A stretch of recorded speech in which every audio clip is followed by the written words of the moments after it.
You get used to the methane processing smell after a while.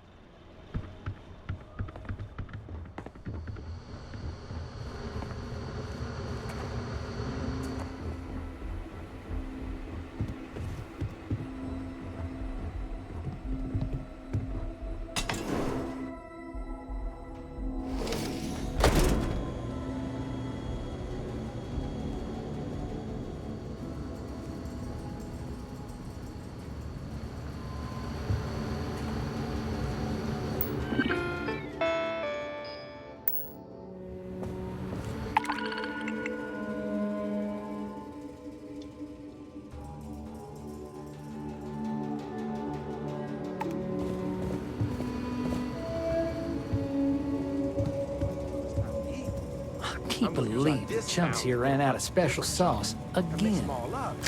Sounded like that Luthor guy paid someone to get it for him. What biz? What are you talking? Did you see those wind turbines out there? Beans, chefs and all that. It's a thing we do. We get cases of refrigerated chunks and we just heat them up. We don't, like, make anything. You are really into chunks, huh? Yeah, it's the greatest. Can't believe you're so down on it. We have the best job on tight. Whatever. I'm just doing this job to help my family pay the bills and save up so I can pay for my education. And I am out of here. Welcome to Chunks. We got Please lots choose of your chunks to choose from. Hello there. Welcome to the new Homestead Chunks. We've got all your chunks favorites. Well, almost all of them. Sadly, we're out of the special sauce. I know. But everything else is still that great chunks food you know and love. So, what can I do for you?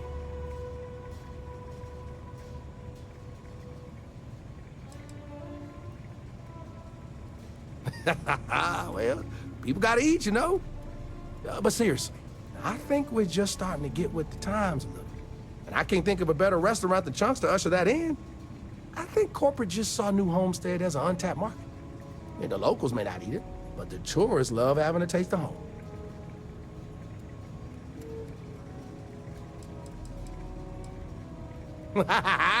You know I do. And what's not to love? It's delicious, nutritious, easy, fast, inexpensive. It sure makes my hungry belly sing for joy. Yeah. My wife thinks I eat too much Chunks food, but I just can't help myself. It's so good. Oh, you had to go and ask the hard questions, huh? How can I pick just one? There's chicken chunks, beef chunks, potato chunks, cheesesteak chunks, cheesecake chunks. You know what? I'm gonna cheat, if you don't mind, and just say I love them all equally. If I'm completely honest, it is. And people are always saying how this Chunks can't compare to the real deal. And I just know it's because we never had that mouth-watering sauce.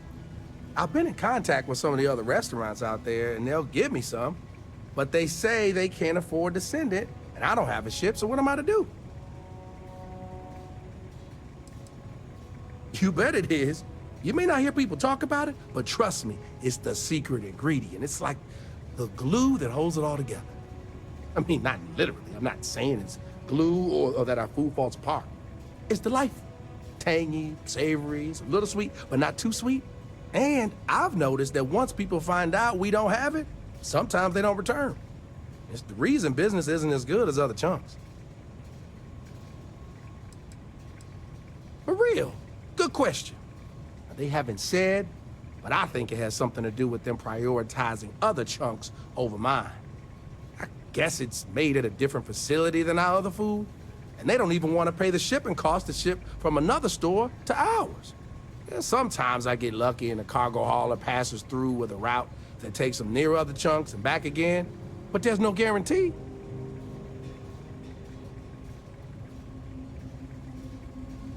Wait, for real? You do that? You're not pulling my leg?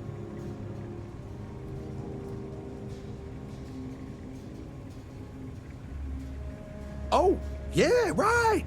I actually just got a message back from another Chunks before you got here, and they got a case ready to go for you. Just tell them you're there to pick it up for me, and it should be good to go. Thanks.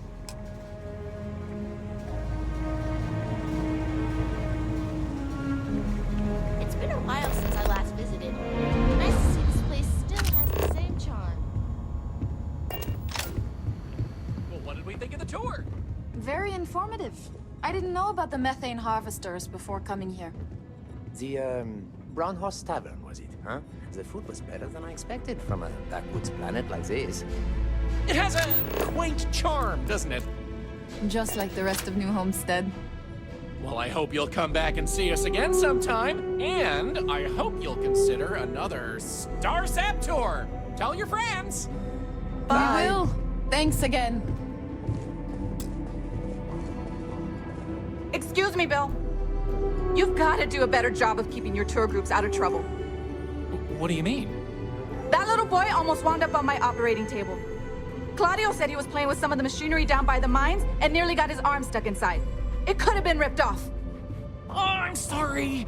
You know, kids, little troublemakers. I'll tell the guests to be more careful. Damn right.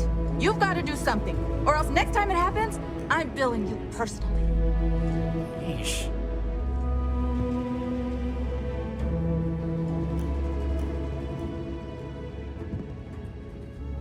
Why, hello there!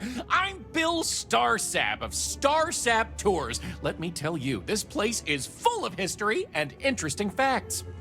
For instance, did you know that New Homestead was one of the first colonies established outside of Earth? It's been populated in some capacity for over 200 years.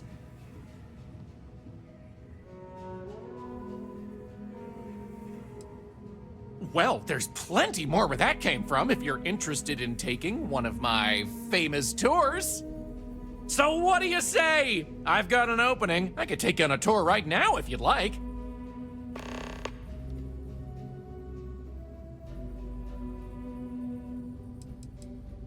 Definitely check out the Brown Horse Tavern. Good food, great atmosphere. Avoid spending too much time outdoors. It's freezing out there. Any more than that, and well, I'd be giving away the tour for free. Why would I want a tour of New Homestead, he says. Well, let me tell you, New Homestead is living history. These people are direct descendants of some of the first settlers to leave Earth. If you've ever wanted to know what that early colonial life was like, this is your chance to embark on a fun-filled exhibition unlike any other. Excellent! You won't regret it. My tours are one of a kind. Now, there's just the matter of price. The going rate for a genuine Starsap tour is only 100 credits. Well, 100 credits is very reasonable, I think.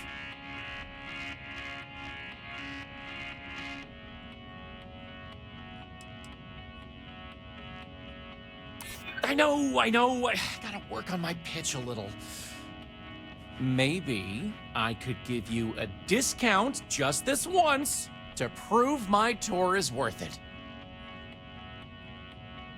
Maybe we can work something out. Tell you what, I like you. This one's on the house, but if you enjoyed the tour, I'd really appreciate if you'd tell all your friends about me when it's done. So let's get this show on the road, eh? Hi there. Always nice seeing a new face. Have any questions so far?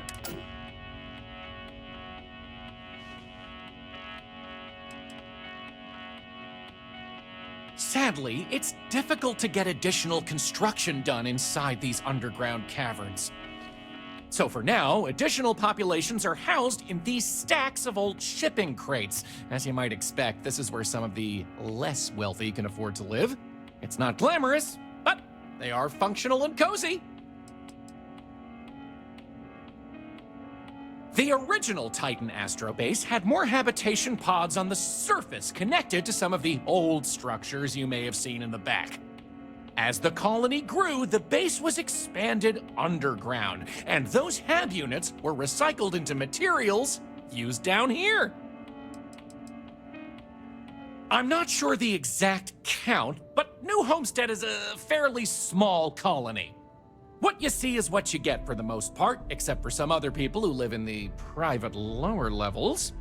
Some, particularly security, and yours truly, even commute from other worlds.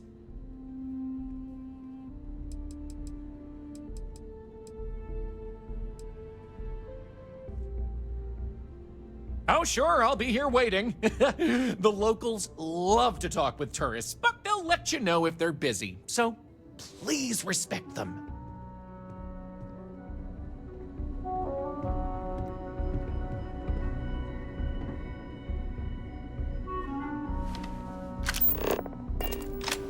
Have any questions so far? Alrighty. We'll be taking the residential elevator to the farms area on the surface level. This way, please. Let's leave these good people alone for now and go check out the farms. Follow me up the elevator.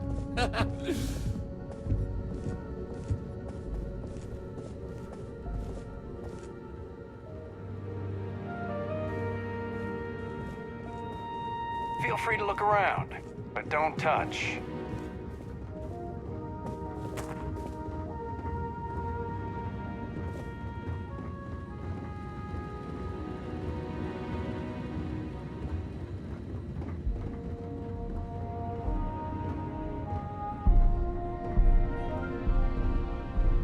I kind of want to try food from that Chunks place, but my papa says it's just a bunch of junk food for tourists.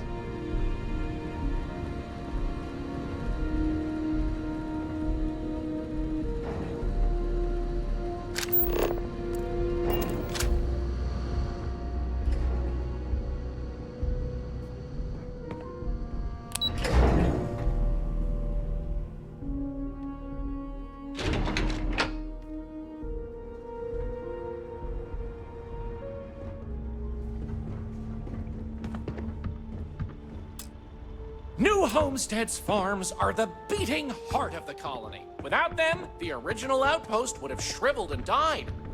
If you need pods medical are attention, sealed see and Dr. climate Lakota. controlled. But Perfect environment for growing the hydroponic vegetation needed for survival in the early days of the colony.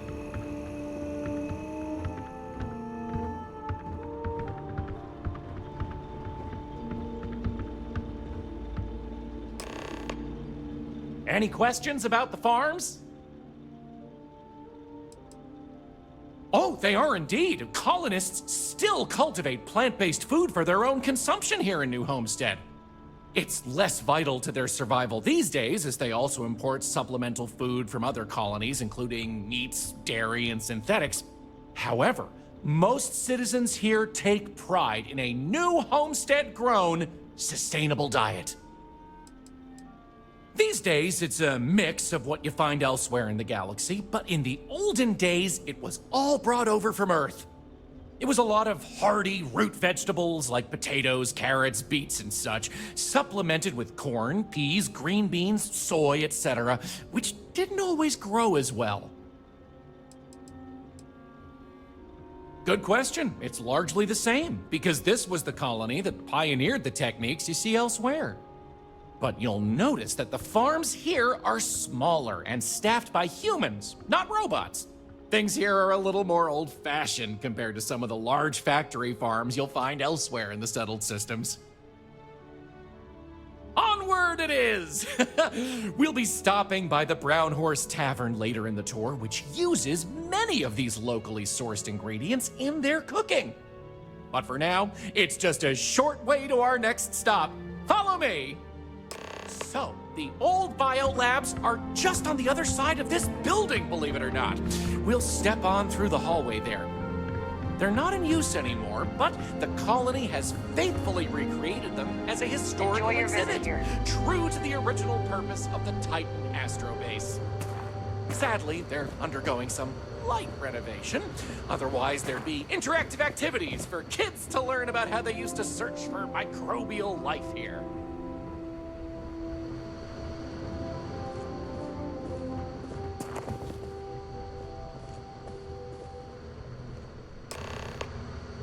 Pardon the dust, but I can still answer some questions about the old Titan Astrobase biolabs. Funny you should ask. Sadly, none. See, NASA funded the Titan Astrobase project because conditions seemed ripe for primordial life to form in Titan's methane pools. They tested many different sites, performed deep core ice drilling, and more, yet nothing turned up.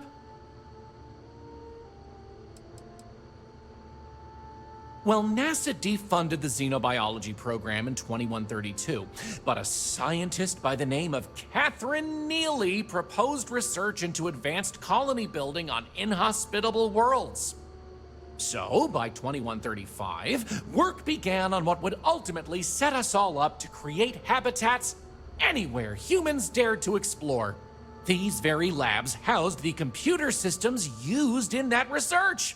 That and general storage for the colony. Lots of storage. Oh, I'm sorry. I completely forgot to mention that. That's what this place was originally called. When NASA divested its interest in the Astrobase and turned it over to the people back in 2185, they renamed it New Homestead and established it as a historical site. Sure thing. Keep... Damn power's on the fritz again. Joyce always seems to need help clearing ice off the equipment.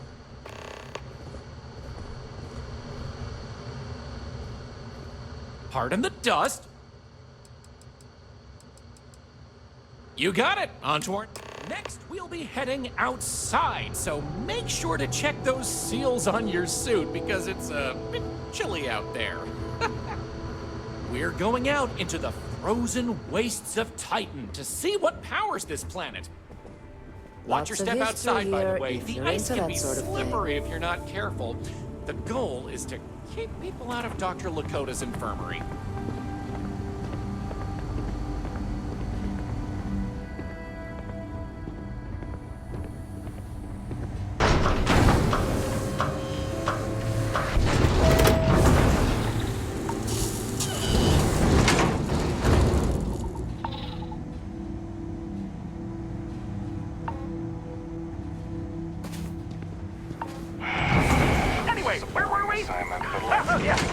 Powering New Homestead. As you might imagine, generating energy was a real challenge back in the day because the technology was much more crude then. But crude or not, it was that technology that sustained the old Astrobase. And it might surprise you to learn that the same technology is still working today.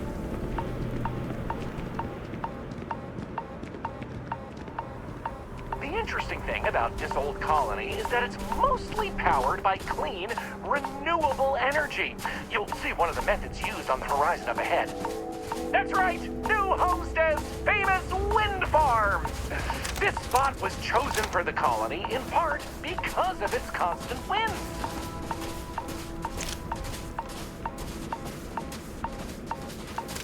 These turbines have been integral to the colony's function since its establishment as a cheap, mostly reliable source of electricity.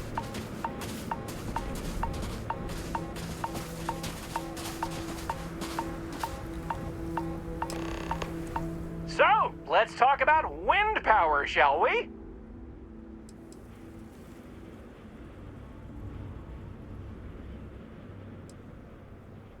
You're looking at a piece of history. Sure, wind power is used throughout the galaxy, but these people were able to make do with it for hundreds of years. It's impressive that was all they had back then, and still make it work to this day.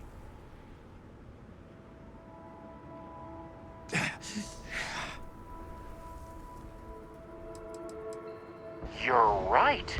Most surface wind on Titan isn't too terribly strong, but here, the altitude and other conditions are perfect for sustained wind power. Like many worlds with atmosphere, the higher you go, the windier it gets. You're the boss. Let's go. Moving right along, we're going to learn about Titan's great natural resources. Titan is rich with hydrocarbons like methane and ethane. Surely you saw huge pools of the stuff on your descent into New Homestead. I like to think...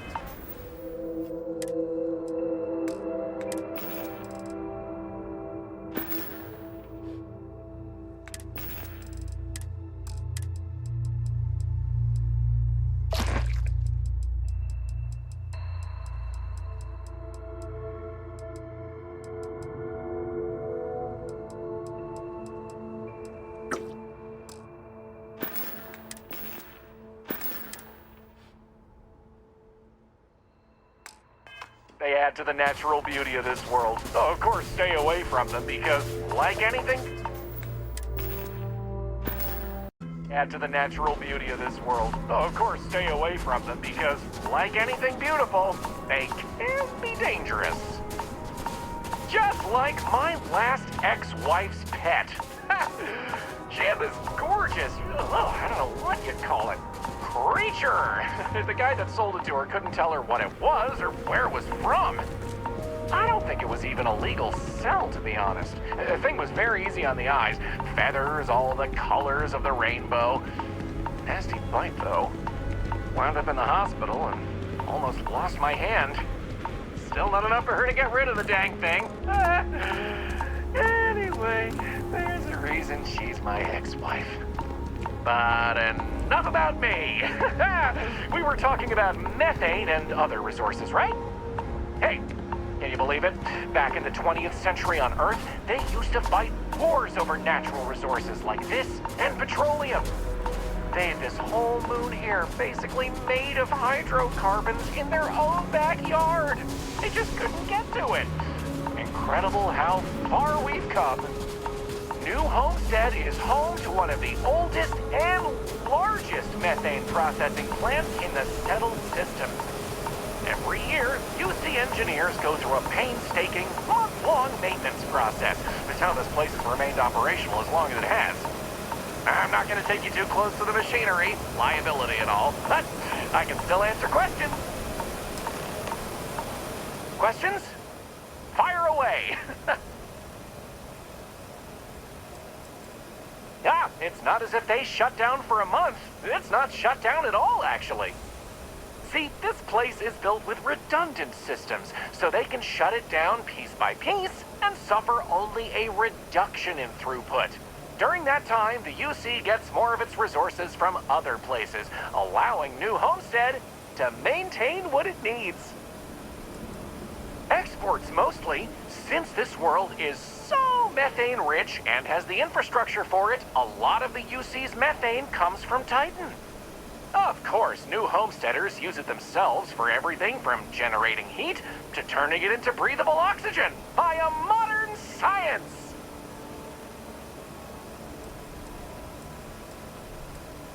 Oh,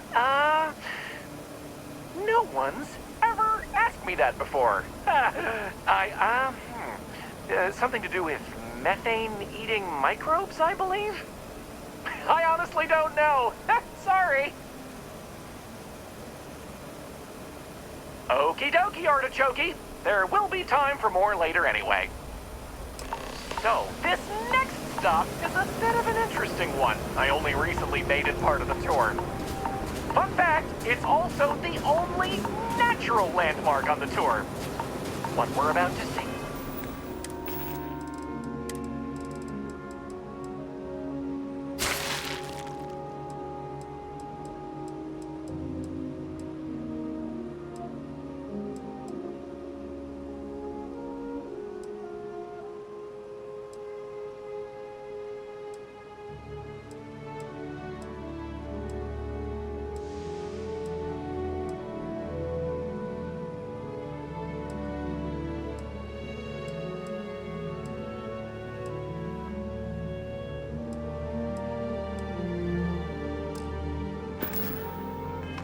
Is a glacial spire we affectionately call Ymir's Horn. This colus used to be named after a character in a popular fantasy novel, but it was changed a couple hundred years ago to avoid any potential litigation. Now, what's a colus, you you might say. Colis derives from the Latin word for hill, and scientists only gave names to groups of hills on a planet's surface. So in reality, the term you hear more often is the plural, colis, with an E. You probably don't hear it very often where you're from, because it was usually a term reserved for unexplored planets, back when they didn't have the technology to describe what they were seeing firsthand. Because of that, the term is much more common in the Sol system, but you may still hear it occasionally in reference to uncharted worlds. This planet's full of them, though, and they like to preserve that history here.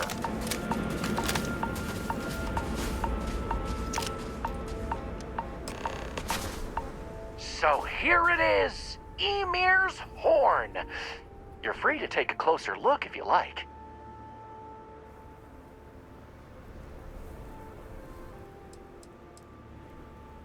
According to ancient Norse mythology, Ymir was the first Jotun, a frost giant. In the legend, they were both male and female and gave birth to the progenitors of all giants from their armpits. Ymir even predated the Norse gods, who, as it turns out, killed Ymir to fashion the earth and all of humanity from the corpse. It's a fascinating story, and the horn here is a fitting tribute to it. I've heard this particular formation was caused by an ancient volcano. Something about steam and wind, then worn down over time. But I'm not 100% sure. Excellent. On to the next stop, then. So, we're gonna head back inside, through the methane processing plant. Try not to touch anything on your way. We want to make sure to respect Dr. Lakota's wishes to be safer around here. That brings me to another point. You'll notice the people around here have last names related to where their families originated from on Earth, as a way to remember the past. The museum curator, Maurice Leon, has more information about that if you're interested. You can find him inside the main concourse. Loves talking about it. You'll find most of the locals here are very friendly to tourists like yourself.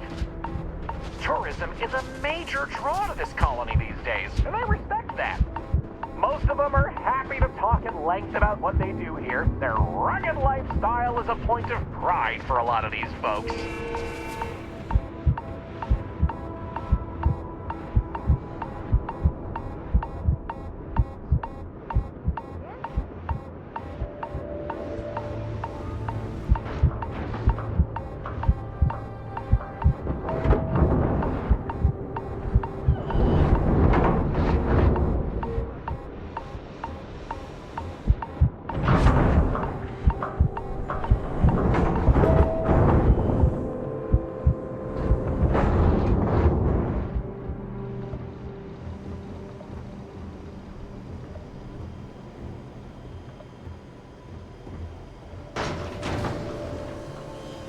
This area we're walking through is the nerve center of the plant, where technicians keep an eye on the operation.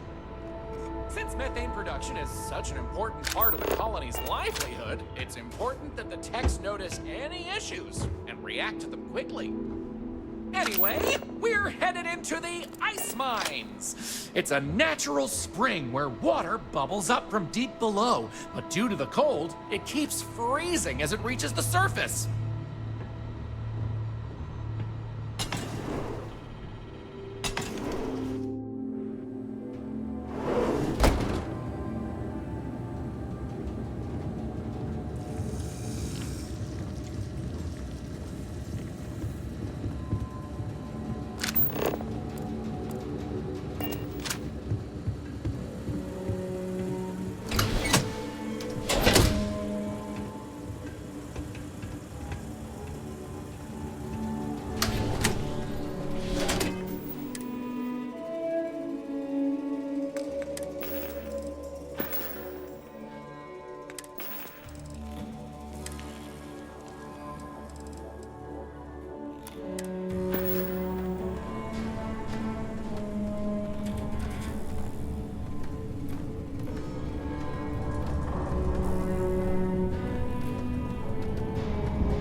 What else can I tell you about the ice mines? Not all. Some water is created as a byproduct of methane processing, but that's usually saved in the emergency reserves. Good question. I believe it has something to do with not wanting to contaminate the water with methane and other chemicals. The ice helps prevent impurities in the water. At least this is what I've been told. I wouldn't recommend it. First, it's an active work site. Second, it still needs to be filtered and checked for contaminants. But don't worry, we'll stop somewhere for refreshments before the tour is over. Sounds good. Let's keep going then. We have just one more stop before we're done with the tour, and it just happens to be my favorite. This colony is home to the longest running establishment still in existence, the Brown Horse Tavern. The Brown Horse started as a simple mess hall for the scientists and workers when the underground was built, but it's been operated by the same family ever since. Now, what's a horse, you might say? They were a large four-legged animal on Earth, often used for transportation or manual labor. Long before space travel was even a dream for the folks of Earth, even before antique machines like automobiles were possible, horses could be found everywhere. You might have seen them in old movies or read about them somewhere. If not, I highly recommend looking into them sometime. They're beautiful animals. The tavern's original owner was infatuated with them, from what I understand, and named the place in their honor. The moniker, Brown Horse Tavern, is also a throwback to names of similar Earth restaurants hundreds of years before it was established. That delicious smell is making me hungry. Can I answer anything about the Brown Horse?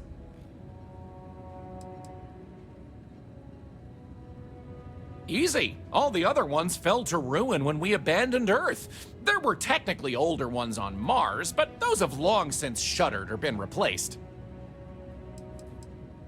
Ooh, that's a tough one. I honestly love everything Anya serves here. I'd be doing her a disservice to recommend one dish over another. You want the real answer? Order one of everything.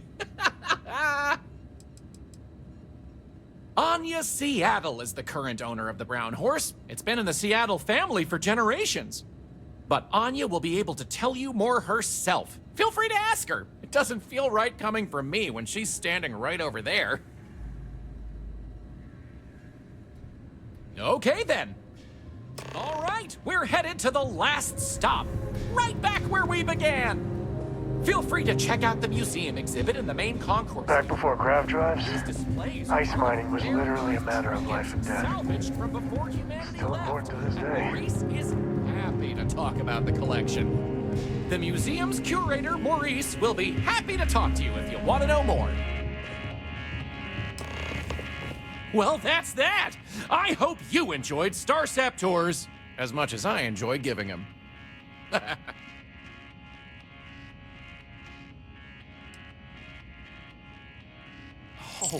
Oh, wow. I really appreciate it. You know, I rely on tips from good people like you, so thank you from the bottom of my heart.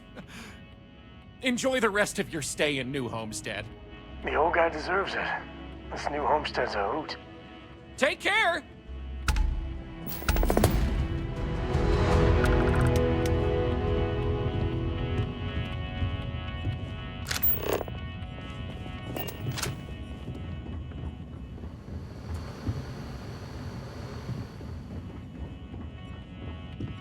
Ah, to lay eyes on the earth just once.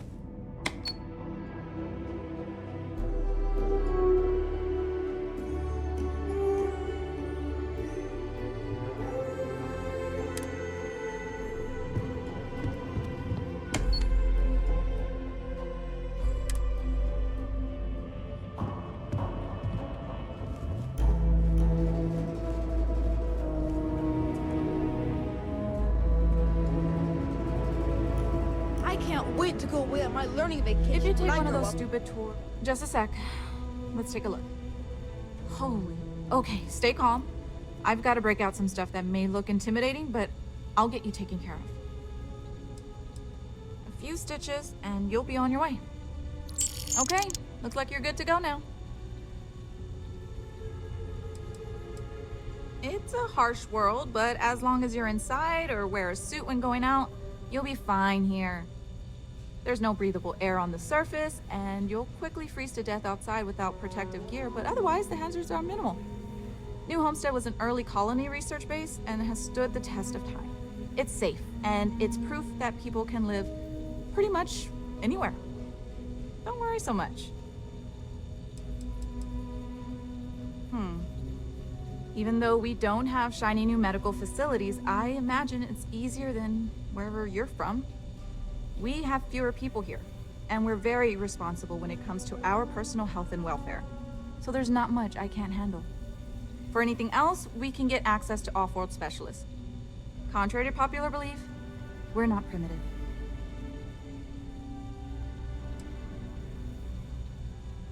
I don't. They make a mockery of New Homestead culture. And on top of it, they're reckless. It's like I said before, I feel like I'm treating them more often than our own people. The problem is that most of the tourists' injuries are from preventable accidents. Things our people know how to avoid. And often I have to take care of them first because they can't leave with their injuries, so I have to put off seeing my regular patients.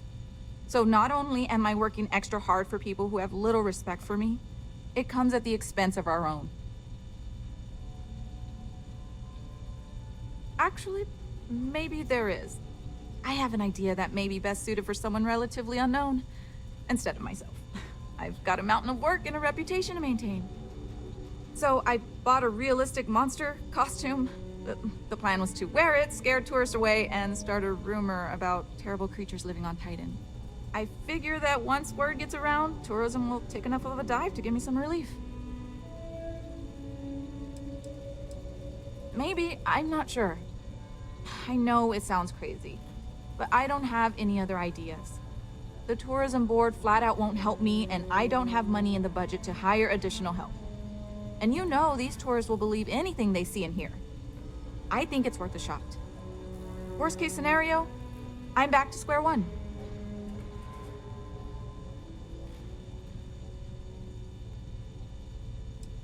That's the spirit. To be honest, I'm not sure it'll work either, but I feel like there's no harm in trying. Here's the costume. I think this will work best on the surface, so just find a group and run up to them, acting like a convincing alien monster. With any luck, they'll run screaming and book the next flight out of here.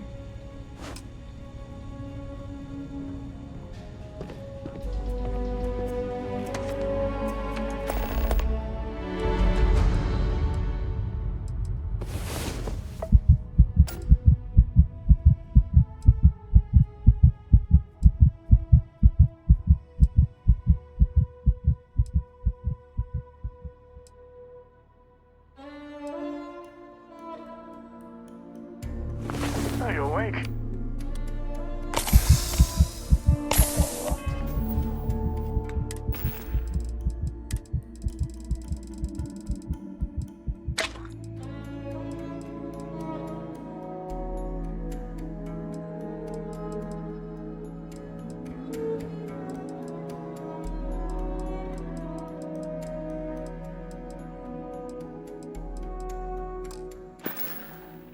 What's taking a shine to you?